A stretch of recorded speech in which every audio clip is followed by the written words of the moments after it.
Hello, Dog TV audience. Joe Myers here. Welcome back to another Dog TV Chats. We have a wonderful guest today.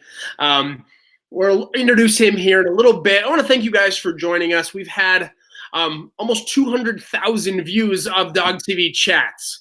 We're almost at the Some Good News with John Krasinski. We're almost there, so please feel free. Share this with your friends. Comment on us.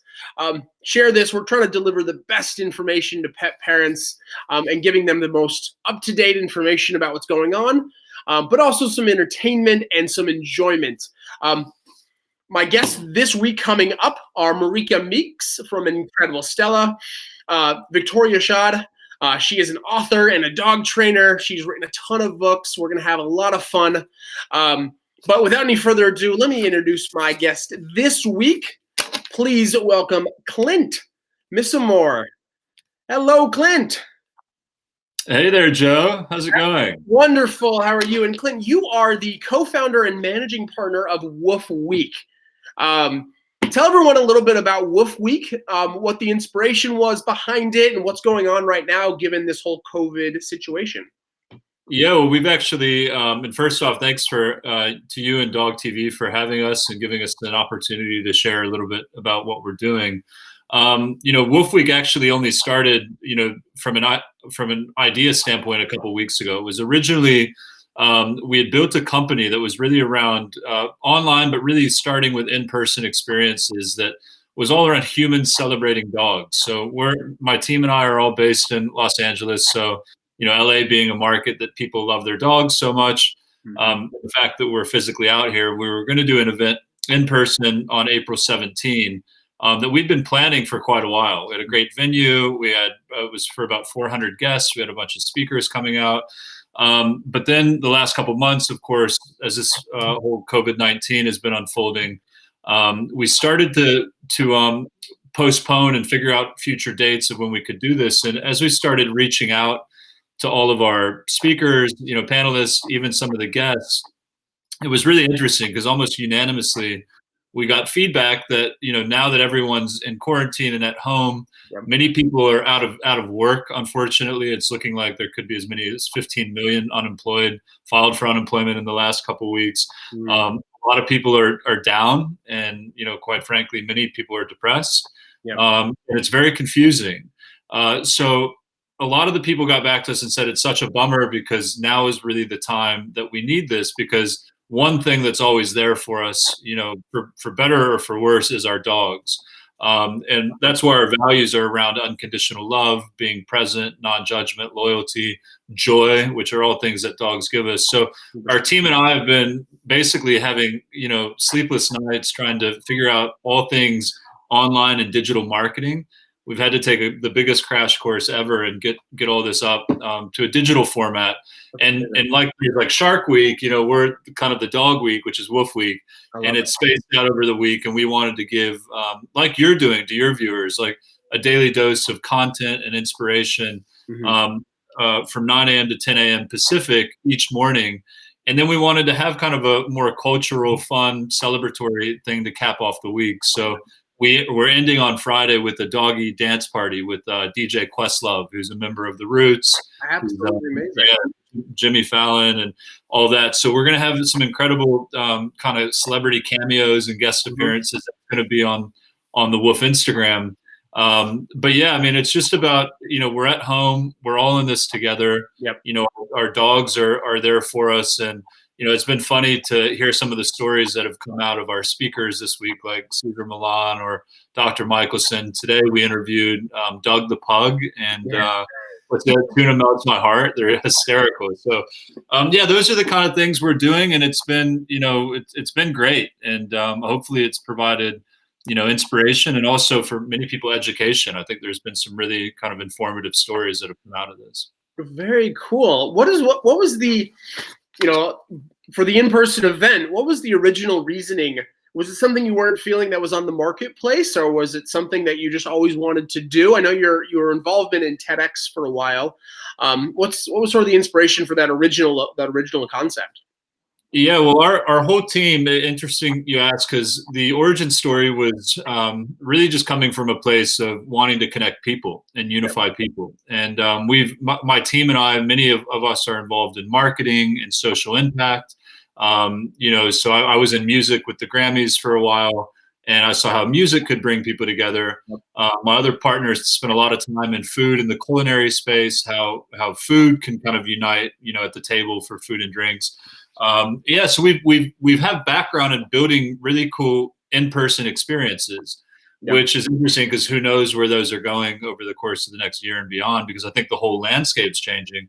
As we started thinking about, as we were actually on a trip out to New York, we had to transport one of my closest friend's dogs back from Manhattan to Los Angeles, like in the middle of the night, because she was going up country, and she's like, "Can you take Jeff back to New York?" And as we were transporting, it was I've had dogs my whole life, but this was the first time I'd actually flown with one. And Jeff's actually more like a human. He's like he Ubers on his own, and he needs his own network, which I'm hoping we can help build out for him. But as we're flying back, my business partner Joe said, "This is so WUF." And I go, "What?" This is a couple of years ago. And I go, "What's WUF?" He goes, "Oh, it's this silly concept I had. I want to create like a TED conference, but for dogs." And I said, "Oh, that's interesting. Like, are the dogs speaking?" And he's kind of telling me, "Man, the dogs are always talking to us. It's just whether or not we're listening." And anyone that knows Joe knows that he's a very intuitive, deeply emotional person. And dogs have been a huge inspiration in his life and helped him. I won't share his personal story with you here because it's not mine to share, but dogs have been super, super important to him and helping him along his journey. So we had the idea. He had the idea a few years back. He told me the idea about 2 years ago, a year and a half ago. And over the course of the last year, we've really been building it out, trying to understand how the business could live beyond just an event and really create, emotional and inspirational content, but also have a physical manifestation of that with the kind of, WUF-like events, or, some people can even call it like the Davos for dogs. But yeah, it's really about the human connection. And I don't think I see a lot of funny, and really great puppy videos, and, there's really awesome resources just for cool and cute little content. But I wanted to build something with our team, with Joe and everyone else, around the humanity around all of this. And the stories that we were sharing this week is one glimpse into that. I mean, we have and I can share more about some of the people talking this week, but that's kind of a long-winded way of answering your question. Awesome. I love that you sort of equated it to music, how that brings people together, and how pets and our dogs certainly bring us together. I know if I see somebody and they're walking a dog, I'm instantly like that much closer to them as a person. I'm like, well, at least they have a dog. I mean, they can't be all bad. And it's funny, Joe, because like I'm I won't say what one of my friends says about people that don't like dogs, but I'm someone who loves dogs, and I've just never, the last years we've had this company, it's like the ability to open up conversationally with people and say, well, what does your dog mean to you? And there's some incredible stories coming out of it. And one that just is, I think, probably not isolated. I think this is a story that probably a lot of people have. We met a gentleman about probably 7 months ago who was telling us about his dog Molly, and he lives in Venice Beach. And he was saying, I've been in LA and Venice for about 9 years. I got Molly about 6 years ago, and it wasn't until I got Molly where I actually felt part of the community. And Molly ended up, because of, to your point, going on dog walks. He met all of his other friends and some of his best friends at dog parks. And in fact, his now wife, he met on one of the dog walks and met when he was out walking. So, I mean, it just goes to show you that the dogs allow us to bring to raise our level of kind of EQ, emotional intelligence, and lower the judgment and the boundaries that I think so often we have societally or through our own conditioning or whatever the case may be. I absolutely love that. That is basically the entire social circle, and his spouse was because of a dog. If you're watching this right now, I want to welcome you. If you met somebody because of a dog, please tell us. Maybe tell us a story and share in the comments. We'd love to share this emotional connection that dogs bring to us. So let's talk a little bit about the nuts and bolts of WUF Week. Can you go through maybe some of the speakers and what you've learned so far from them, or an overview, and what you're excited about coming up in the rest of the week? Yeah, so we've had some incredible stories. I mean, I'd be lying if I said they didn't even make me tear up. But we started with two of our partners in this endeavor. Our main partner is called Michelson Found Animals. Mm-hmm. I don't know if you're familiar with them, but Dr. Gary Michelson is an incredible businessman and philanthropist. He has his own personal journey about, his boxer when he was growing up and his dedication to animals. And he vowed that if he was to make money, one of the things he would give back to was supporting different animal charities. And so that's exactly what they do. He revolutionized microchipping, and his position was no one should ever be separated from their pets. So he gave it away as a free service. Right. So they've built an incredible network and community. They've invested in so many projects, including ours. So we kicked off the week with them, with Dr. Gary Michelson and the executive director of the nonprofit, Amy Gilbreth, who's a huge dog lover and recent mother, human mother. And then we had our other partner is Cesar Milan, the legendary dog trainer, and really he says he doesn't train dogs, he trains humans. And the way that he kind of positions everything and articulates it, that was just a great way to start things off. And then the next day we had our friends at Pause for Life, which they do prison reform, bringing dogs, therapy dogs into the prisons, working with the inmates. And in fact, John Grobman, who was an inmate and was convicted at 195 years in jail. Of course, he's now out, his sentence is reduced, but that program single-handedly helped his journey back. And now he's using that experience going back into these same prison systems and showcasing how dogs can create change. And then we also have some incredible speakers coming up. Yesterday, I can't forget one of the favorite talks and individuals I've ever met is a guy named Dr. Quan Stewart.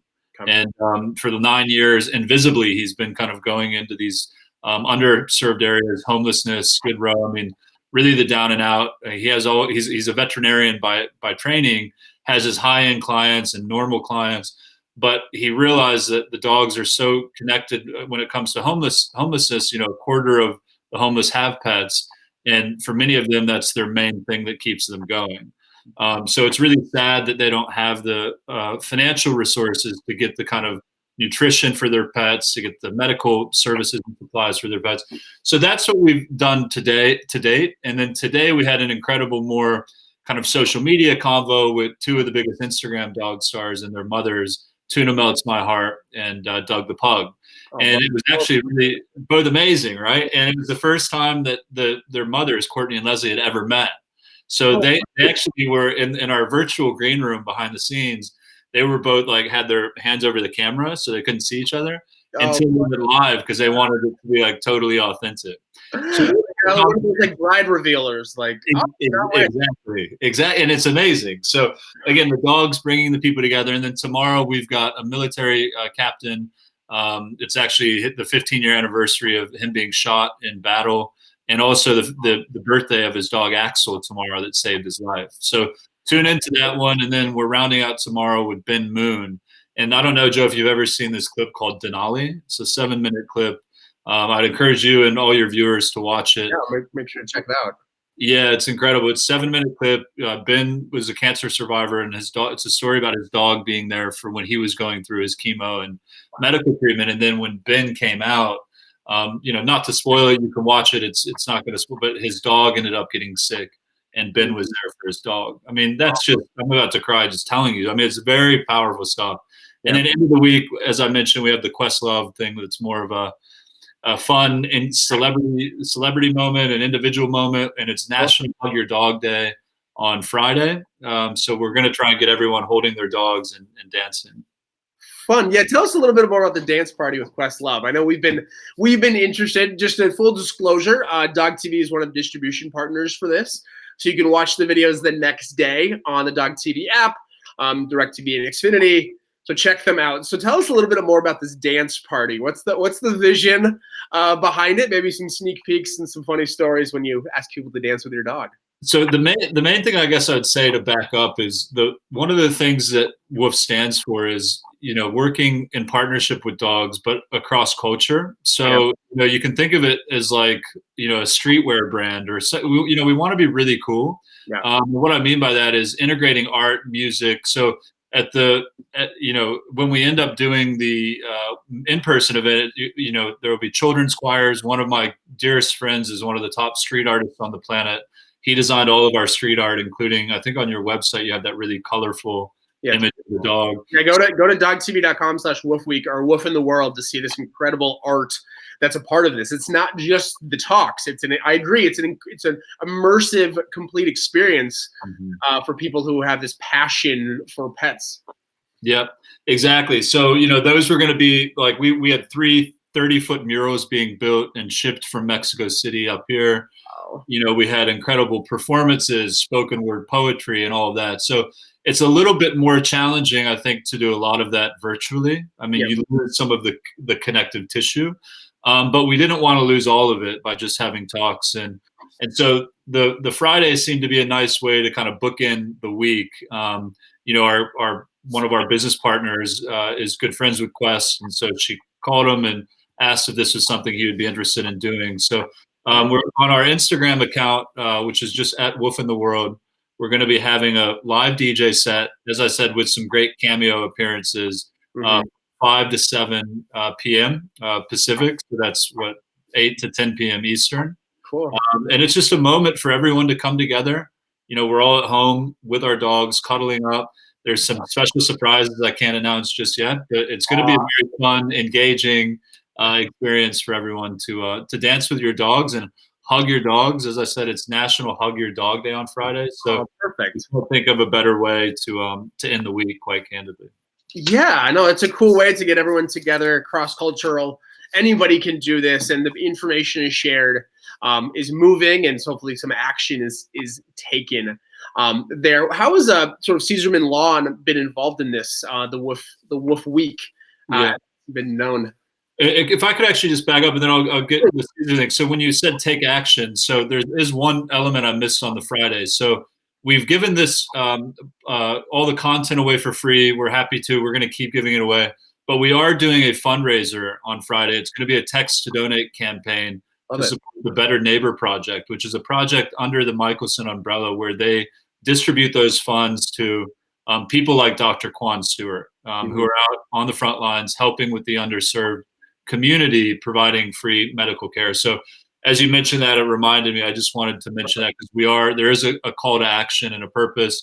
You can join the party for free for the first 5,000 people that join. Each person that joins, Michelson is matching $1. So Michelson is giving away $5,000 to support this and match for the people that join. So it's a good moment to kind of socially and collectively come together to support a great cause. I love it. Just by showing up and dancing with your dog, you can help support a dog in the world, and then hopefully you are moved to give more of yourself financially and time-wise. And I love that it's not just the talks. I love that there's that other element as well, that you're trying to go beyond this. So once this week is over and you finally get back to sleep, maybe you'll get a couple hours next week. What's the next vision or next step for WUF Week and what you guys are going to do? Obviously, the world is up in the air, so that will affect your plans. But what's in the back of your mind that you would love to do or planning on doing? Yeah, I wish I could tell you I was going somewhere nice and taking a couple of days off, but yeah, right. Maybe your kitchen, right? You'll go visit. Can't go anywhere, so but no. In terms of, it's a great question. In terms of WUF, our whole team is doing a collective debrief next week to try and, it's important, I think, to take stock and really assess like how effective this was. Were there things that we can do better? How do we maximize the technology, maximize the distribution with great partners like you guys? So we definitely kind of reverse engineered where we were always heading in some ways. I mean, we always wanted to be mass. We always wanted to create content. We always wanted to have some, like TED or Davos or any of the things we've mentioned. There is an online repository of content, just like the content you're building. So that won't go away. We're probably going to keep doing talks. We already had like 45 incredible speakers and presenters for the actual WUF event in person. Wow. So we would really like to start doing interviews with some of them and understanding, the important work that they're up to. We have had a number of people invite us to do in-person events globally. Those are what we're really well known for. That's been our experience outside of WUF as a team. Yeah. So you can definitely imagine we'll be doing in-person events. They may be a bit smaller based on, kind of the new post-quarantine protocols and what is and is not, socially appropriate, and also, maybe next year until we're even able to do bigger events. So we do have something that we were planning in London, something we were planning in New York. We have Los Angeles, of course, and a few other smaller satellite locations. But we definitely want to be doing in-person events because we think that's a great way to unify people.